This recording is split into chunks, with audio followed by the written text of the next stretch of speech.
नमस्कार मंडळी, श्री स्वामी समर्थ. तर आज आपण बघूया दोडक्याची भाजी. त्यासाठी घेतलेलं आहे थोडंसं लसूण. त्यानंतर दोडकं कापून स्वच्छ पाण्याने धुवून घेतलं. कढई तापत ठेवली, त्यामध्ये तेल टाकलं. तेलात कढीपत्ता आणि लसूण, जिरं, हळद, लाल मसाला असं सर्व एक एक टाकून घेतलं. त्यानंतर दोडकं टाकून दिलं, चवीपुरतं मीठ टाकलं आणि शिजायला पाणी टाकून दिलं. नंतर आम्हाला जायचं होतं फ्रेंडकडे.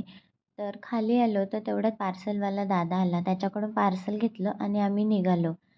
चिक्कूची आजी होती. चिक्कू तर आजीकडेच होता. मग आम्ही मस्त गेलो तिकडं फ्रेंडच्या इथे. मस्त लिफ्टमध्ये बसलो. फॅन आणि लाईटही ऑन केला. त्यानंतर फ्रेंडच्या घरी पोहोचलो. तर चिक्कू त्याच्या फ्रेंडच्या झोक्यामध्येच बसला आणि मस्त खेळत होता. मग मी माझ्या फ्रेंडला सांगितलं की पार्सल ओपन कर. मी रबर मागवली होते. चिक्कू बघा त्या स्वराच्या खेळण्या खेळत होता. मस्त असं त्यांच्या गॅलरीमधून व्ह्यू पण दिसत होता छान असा.